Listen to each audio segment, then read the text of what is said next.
The circumcision happens on one day, on the day. Yeah. Started losing my mind. Started going crazy. There was witchcraft, man. I must put it like that.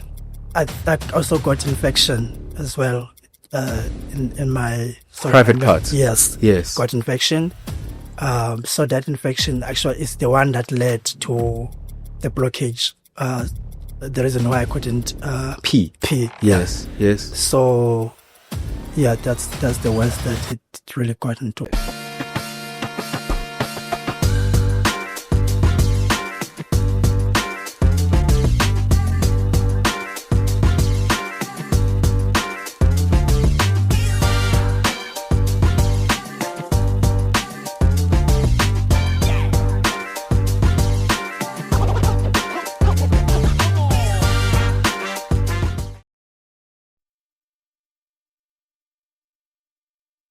The show is Engineer Your Life, and I'm Lungelo KM. If you're watching this, it means you are intentional about making decisions that transform your life for the better. This is the home of phenomenal growth conversations. And of course, today is another phenomenal growth conversation. Masithembe Rawe. Is that how I pronounce it? Was it Rawe? Rawe. Yeah. Okay, awesome. I'll get it right. Yeah. But Masithembe means let us believe, right? Let's hope, let's believe. Let's hold. More or less, yeah. Right? More or less, yeah. Sure. I think we'll get to why hope is such a significant aspect of your life. But before we get there, how's your heart today? Oh, it's been a very hectic day. Yeah. I must say there's a lot of activities that has been happening. Mm-hmm. But sorry, my heart is in the good shape. It's in a good place, ne? Yeah, good place, yeah. Why are you saying it's been a hectic day? Maybe just briefly take us there. Yeah, because we had fittings to collect outfit from a designer. Mm-hmm. It's been a long traveling from Savannah City because that's where I arrived. Mm-hmm. All the way from Savannah to this side. Sure. And the packing and just trying to make sure that everything is in order. Yeah. So you stay in Cape Town? I stay in Cape Town, yeah. The land where apparently everything is perfect. They're always telling us it's perfect. Is it perfect? Cape Town? Yes. No, not at all. At least for me, because the cost of living. Sure. Very costly, very costly. Yeah. Especially for people who are based in the township. Sure. So I wouldn't say it's okay, but like I want to try out other places. Sure. Have you lived anywhere else? No. I'm actually originally from Eastern Cape, then moved to Cape Town. Okay. Would you say townships in Cape Town are underdeveloped? In terms of opportunities, sure. I would say. Yeah. Because there's like a lot of opportunities that we don't have access to. Sure. Especially for people like myself who are into the modeling industry. Mm-hmm. You have to travel from the township to CBD. Sure. There's not a lot of resources, mm-hmm. Which is why I actually decided to start my own non-profit organization, which actually helps to bridge that gap. Okay. Yeah, to help young people who want to get into the entertainment industry to get the knowledge, the information, the resources right where they are, which is in the township. Also, in terms of the infrastructural development, there's also a bit of lack there. In terms of transportation from and to the town, and the road is definitely not like it is in the suburbs. Sure. Yeah, I'll say. I'm intrigued because I live in Johannesburg now, grew up in Durban, Umlazi, which is also a township. So I just wanted to understand the contrast, if Cape Town townships are any better. I mean, we are told every other month by newspapers, by agencies, that Cape Town is the best city in the world. So I'm curious if best is of a standard that is just unbelievable. I think it's the best when you live in the city. Okay. But to live in the city is very expensive. Sure. Because the rent is like 10K. Because I had a brother of mine who used to live in the city, but he relocated to Johannesburg. I think his rent was like 10,000 something. But then because his job allowed him to be able to afford that kind of rent, But other than that, no, I wouldn't It's a struggle. It's a struggle, yeah. Sure, Yeah. sure, sure. Also, the rate of unemployment is really hectic. Really? The township, yeah. Yeah. I mean, I look at the young people like myself, my peers, every Monday walking in the streets, in the corners, who don't have jobs and are resorting to substance abuse, alcohol and drugs to try and numb the pain of depression because they don't have jobs. So that's the other issue with the township. Interesting. Moving on from there, you said you're from the Eastern Cape. Which village? From just a small village called Emadwaleni. Emadwaleni. Yeah. What's the bigger town, closest town there? Tsolo. Tsolo. Town is Tsolo, yeah. Interesting. And take me back to your childhood in the Eastern Cape. Okay. I was born and bred, obviously, in Tsolo, in a very small town. That's the streets of Tsolo. But in a village, as I said, Emadwaleni, grew up there. I have like 6 siblings from my mom and dad. 6? 6, yes. We have 2 more outside the marriage. Sure. So, but the other one passed away in 2022. But I grew up like a normal, typical childhood from the villages of a boy who goes to the field. But I was not like really I wouldn't describe myself like as a playful child when I grew up. I was more of an introvert. I loved books. I loved reading books because I connected a lot with the stories. I was just so different, man, like unique and different.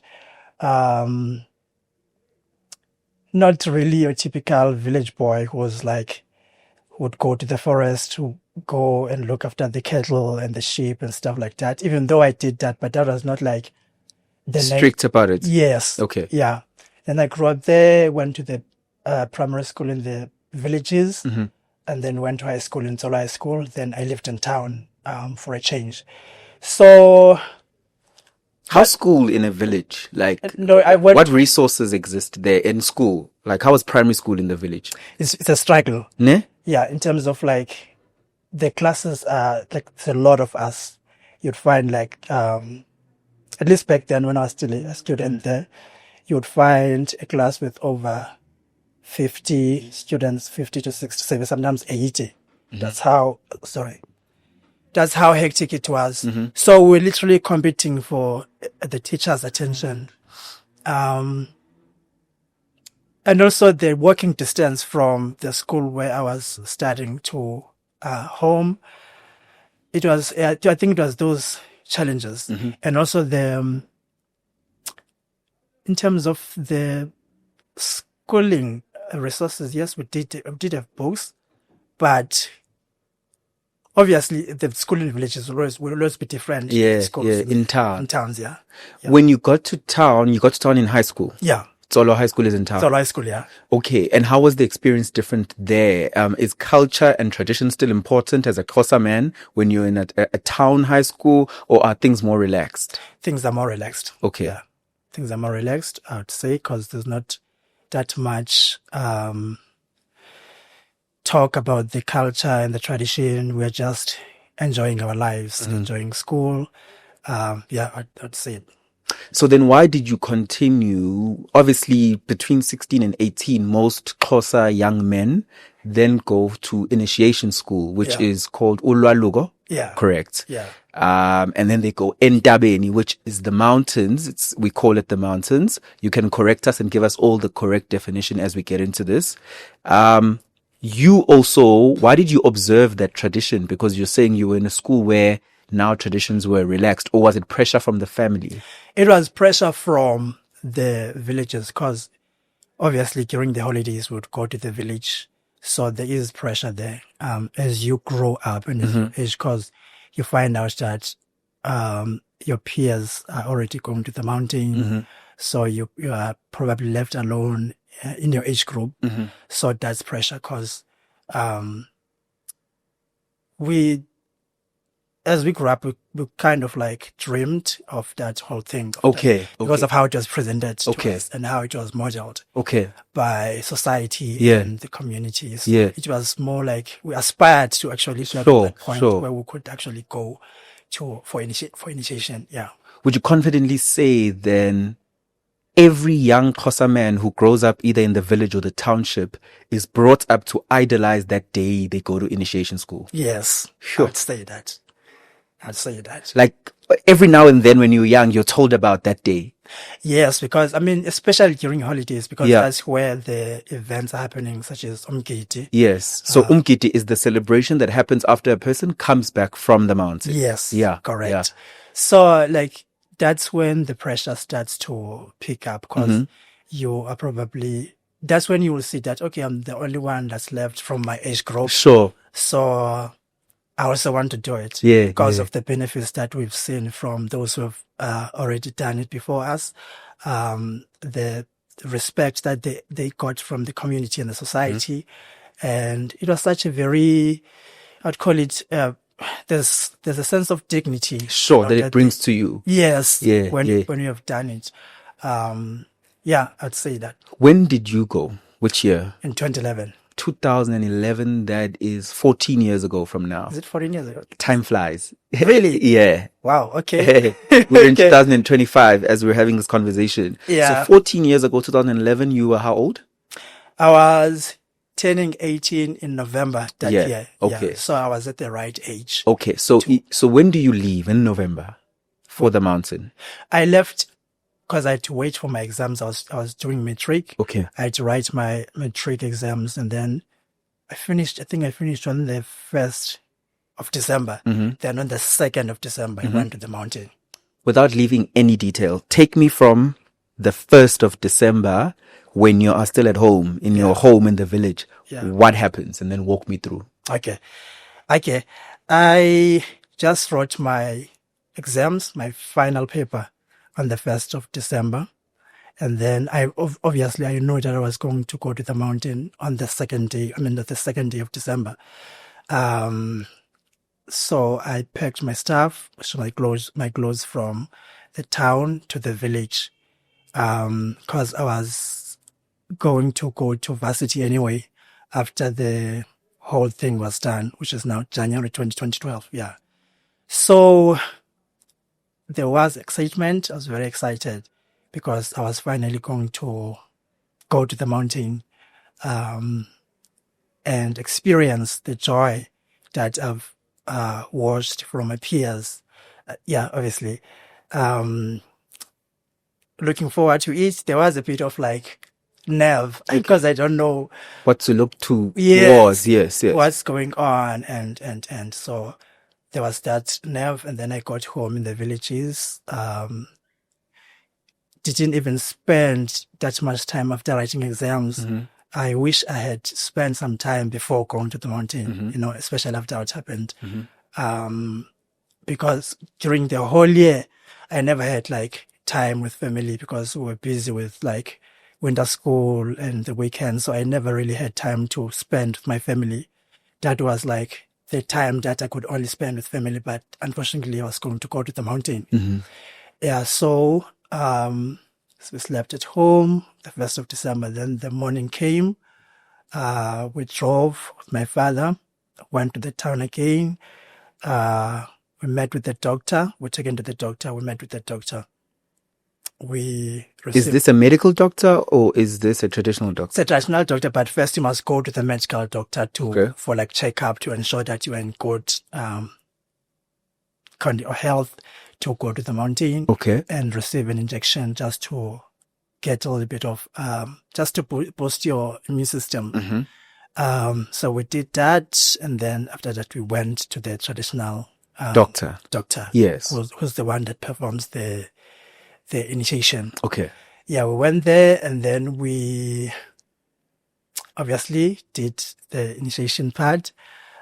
Came back home later to the site, not home actually, to the site where we were kept for the duration of the initiation process, until the homecoming ceremony, which was going to be on the 26th, if I'm not mistaken, of December. You are rushing me.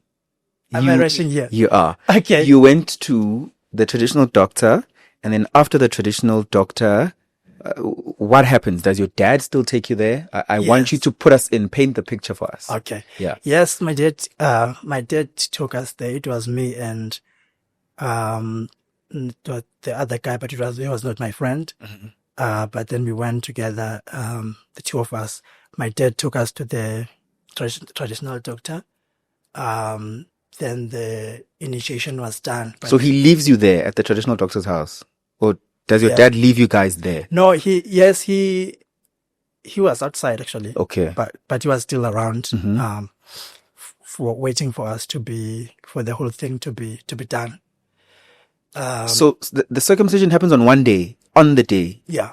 So on day one, that's when the circumcision actually happens. Yes. Okay. Yeah. Yeah. And then obviously after the circumcision is done, then you'll be taken to the site where you'll be living for the duration of the whole process. Okay. Which is the mountain. Okay. That's where you actually stay until the whole until you've healed and you've been trained, yeah, like that, until you've been trained for a certain amount of time. Then you come back home. That's now the initiation. The umgidi ceremony. Okay. Yeah. You said something happened. What happened? Okay. So when I was there, like the first week I was there, not sure. I think it was on the 5th or 6th day. Not sure. Between the 5th or 6th day, I started losing my mind. I started going crazy. There was witchcraft, man. I must put it like that. And there's a lot of that in my town or where I come from. And it happens in every season, when the boys go to the mountain. So I actually lost my mind. I was going crazy. But it happened for a moment, like for a split moment, and then I was okay again. Then I caught flu. Then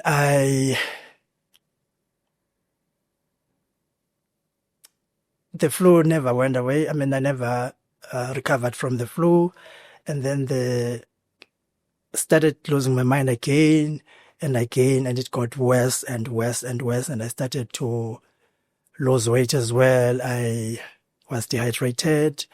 Yeah.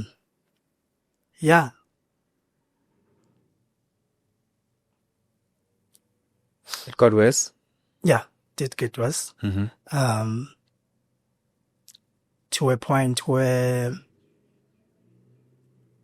I remember one day when we were when the whole thing going crazy was serious it was in the night. They had to call a traditional healer to come and just to try and do something to stabilize the situation, because I was also just trying to run away from the mountain, trying to escape. So he was called and he came. He tried, he did his thing, but that really never helped, because the going crazy still continued.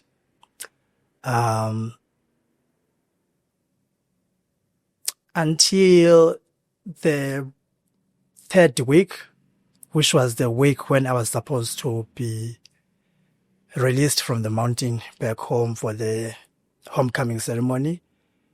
That week was worse, because I even lost my senses, which is I couldn't really see well.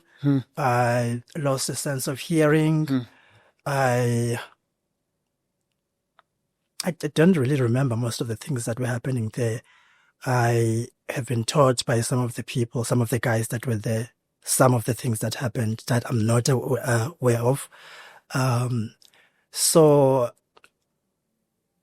got worse, really worse. I couldn't relieve myself. My brother came to my rescue, who was already living in Cape Town. He was coming home for the homecoming ceremony. Then he came, and then on the 23rd, I think 23rd or 22nd, if I'm not mistaken, of December, he came to pay us a visit in the mountain, in the site where we were kept. And when he arrived, things were worse. He was so hurt. What are you going through in that worse things? Because you speak of insanity, you speak of losing hearing, losing sight. But was the circumcision itself done correctly? I would say it was done correctly, but I think it was done correctly, but because of the sickness, because you remember I caught flu, I also got infection as well in my Private parts. Yes, got infection. So that infection actually is the one that led to the blockage. The reason why I couldn't pee. Yes. So yeah, that's the worst that it really got into. The infection does it manifest in blisters? Is it a sore? Does it look like your penis is deformed? What does it feel like?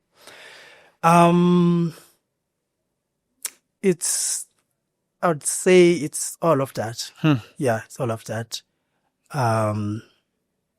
Yeah, because I did have blisters as well, and sores. Yeah, which later led to the blockage.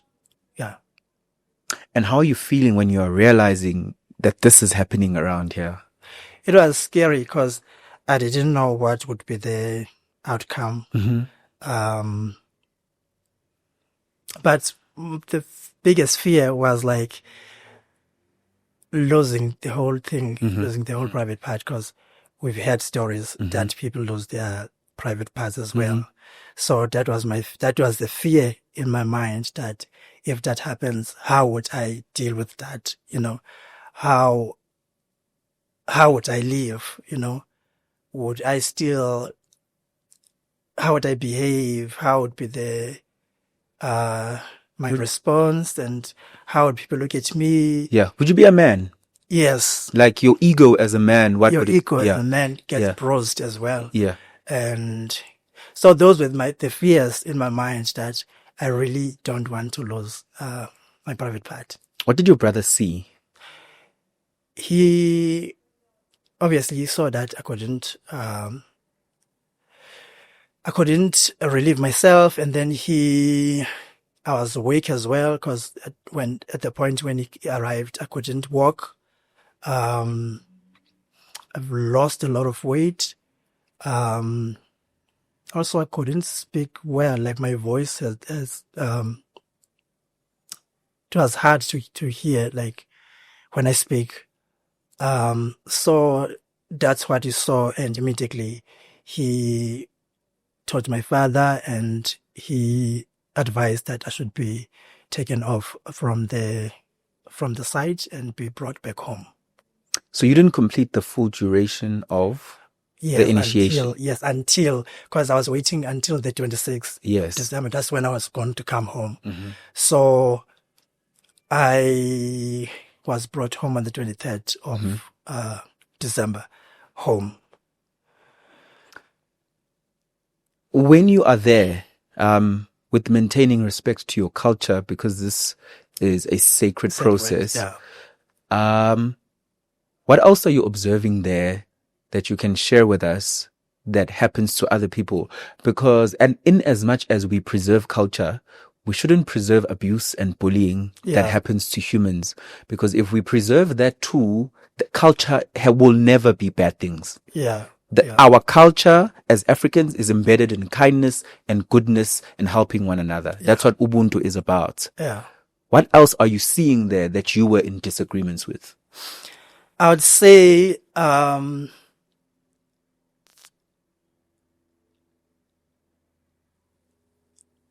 okay, first of all, I just want to say that I wish that there was like specific people that would be maybe trained to handle the whole situation, or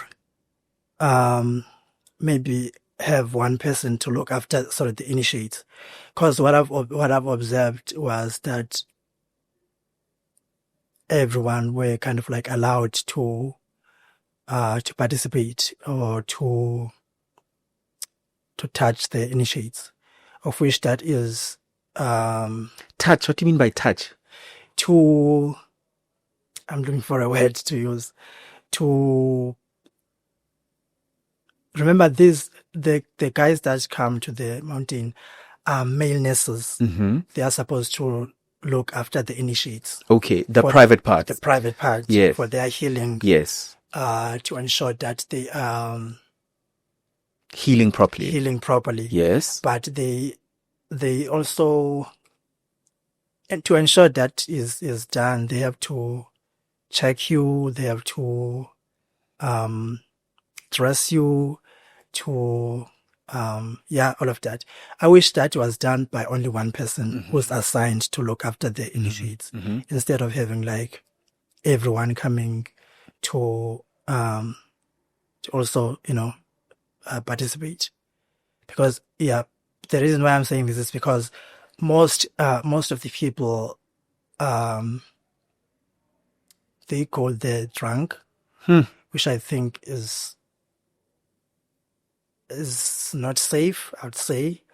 So these are the nurses. These are the nurses. They get there drunk. Some of them. Yeah, some of them. Yeah. Get there drunk, which I think also just compromise the healing of the initiates. Yeah. So I wish that was done, and I also wish that they could be like proper people that are selected to maybe monitor the whole thing, maybe on a daily basis or weekly basis. I'm talking about people now from the, let's say, local chiefs or, I would say local chiefs. Leaders, yes. Yeah. Who would be elected to monitor the whole thing, to know how many initiates are there and who's responsible for the site, and also just to come every day to check if the initiates are keeping well, are doing well. Yeah, I think that would really help. Does it sometimes feel like it's a free for all, like someone can die and disappear? Someone can die. Just die and disappear because there's nobody looking after you guys, as you're saying. There's no leaders per se who are being accountable for how many of you guys are there, whether the nurses are doing things correctly. Yeah. Back then, say there wasn't like leaders that would really come and check like what's happening. It was just purely the nurses, like traditional nurses were looking after us. Yeah. There have been stories of some initiates who've been bold enough to say they were abused by these nurses. Did you observe any of this? And when I say abused, inappropriate touching.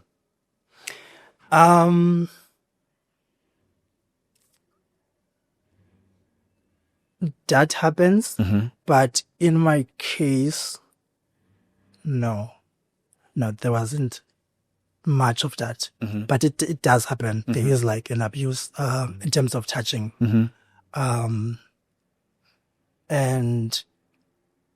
I don't know where it comes from, but I think that, I don't know, man, like I'm against it, but it does happen. You get back home, how do you get healed now? Or do you get healed, or does this period of insanity and infection around your penis and your pelvic area continue when you get home? Actually continued. Yeah? Yeah, and then I had to be taken to the hospital from home. So now a Western hospital, no longer traditional. No longer traditional, yeah. Taken to the hospital, arrived at the hospital. I thought that I was going to go back home sooner because the homecoming ceremony was going to be on the 26th of December. So I was taken there 24th, I think, if I'm not mistaken. I thought I was going to come back home the same day, but I got admitted. Obviously, now at that point, I can't pee at all. I was kept 24, 25 was the Christmas. Then on the 26th, when the homecoming ceremony was supposed to be done, I was transferred to another hospital, which is now in Namtata, for an operation because they had to now save my life, because if I continue in that state, I was going to lose my life. I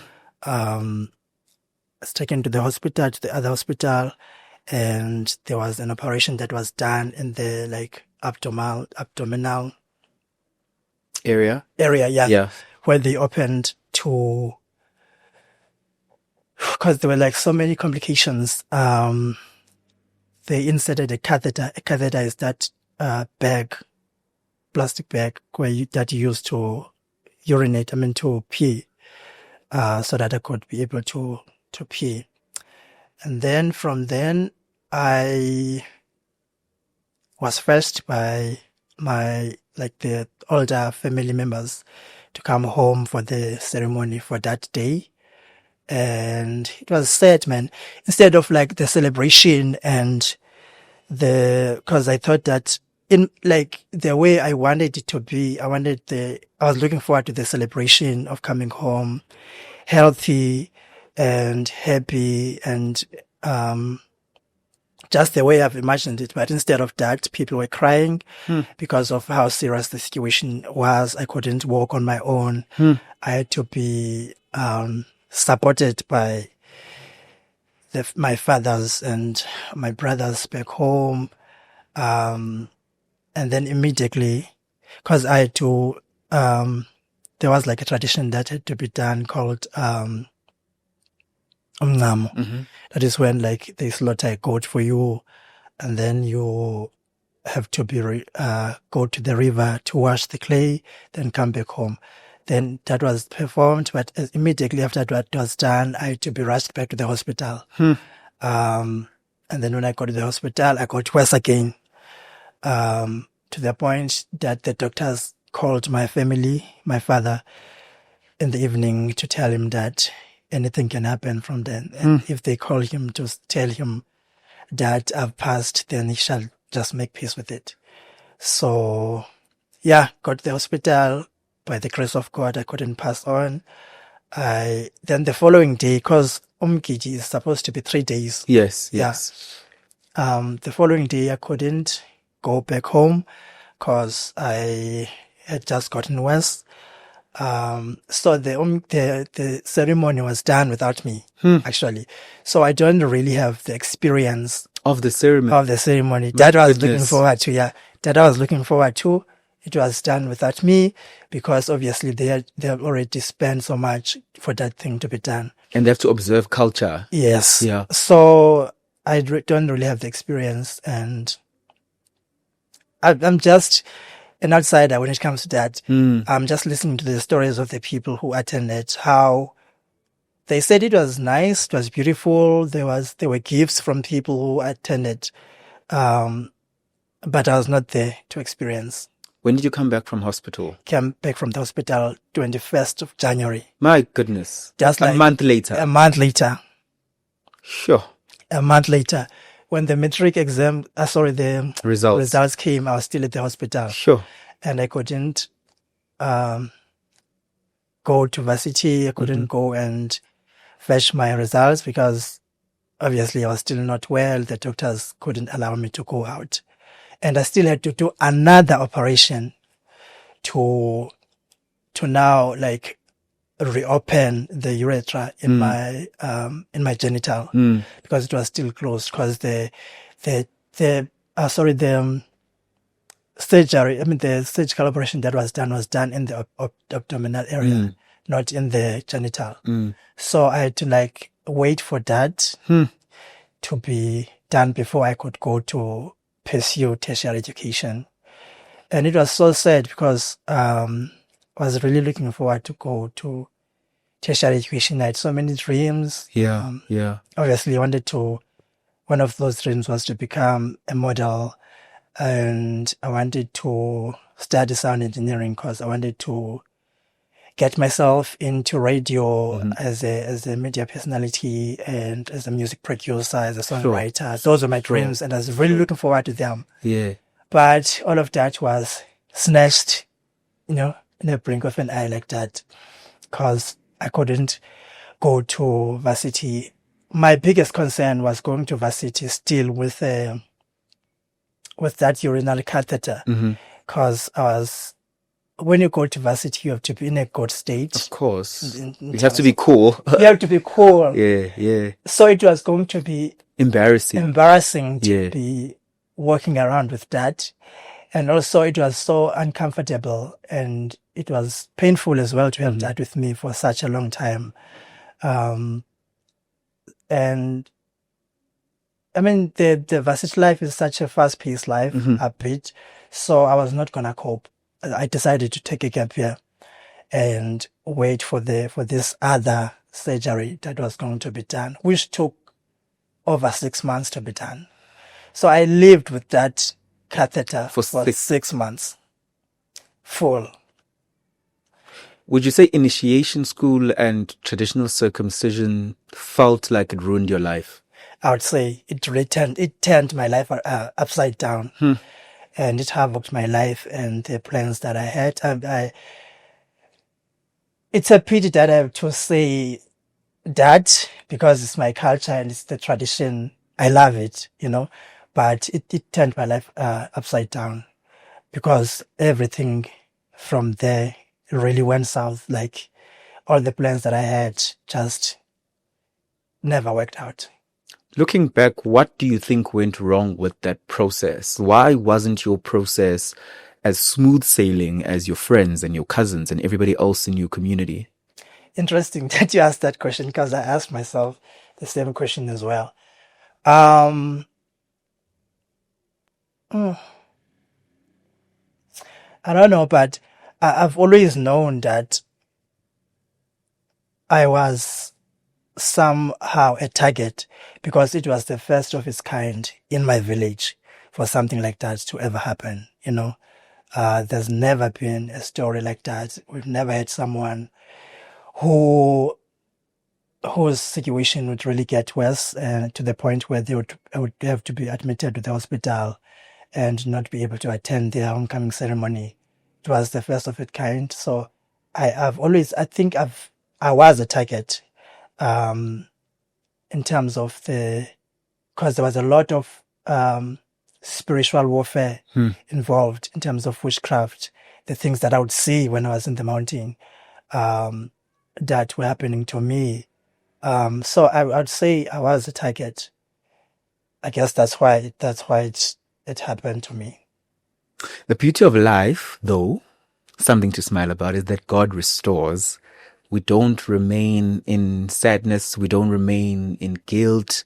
We don't remain in confusion forever. If you just keep your eyes on God and your purpose, you do come out better if you are intentional. And you have too. Tell me about this.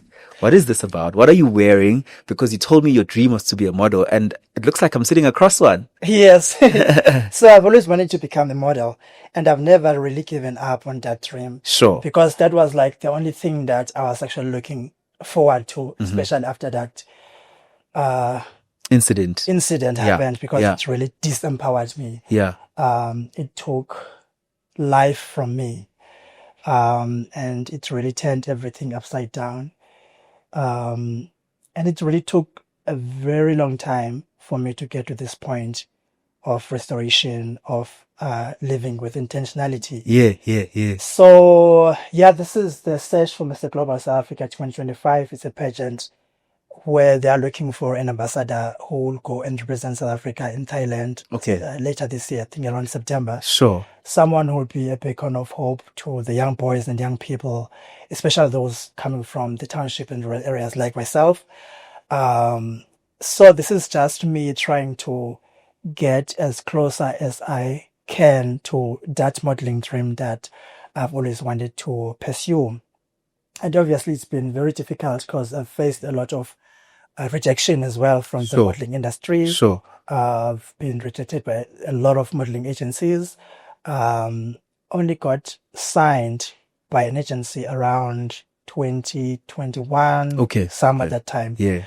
And to actually book a job for the first time was like hard as well. Mm-hmm. So yes, there is a bit of restoration, slowly but surely, Mm-hmm. in terms of like getting back to the path that I've always wanted to get to. As far as my trends are concerned, modeling is concerned, radio, music as well is concerned. So I'd say, yeah, there is a bit of restoration after all. Yeah. And So for this competition, how do we contribute to you winning? Can we contribute? yes, you can actually contribute. I wish I came to the show earlier because I could have at least gotten votes. Yeah. Because people can still vote for me until the 26th of July, which will be the grand finale. Okay. Yeah, so to vote for me, you SMS win MGSA7 to 47439. Win MGSA7 to 47439. You can vote as many times as you can. The SMS costs R3. Yeah, I think that's the contribution thus far, because we've kind of like wrapped up with all the challenges that we had to accomplish or fulfill. Okay, cool.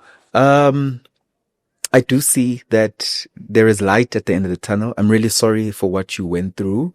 We are a platform that believes in restoration, in bringing hope, in empowering ourselves with faith and understanding that our dreams are always tangible. Yeah. Yeah, brother. So thank you so much for coming. Thank you for sharing your story. Somebody out there is young and 12 and 15 and 18.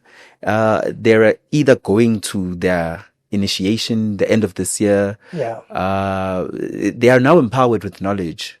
And I hope leaders, because there are older people who consume this content, take more reasoning capacity to be able to change how things are done there for those places where things are still not changed. And they listen to the pains that you guys go through.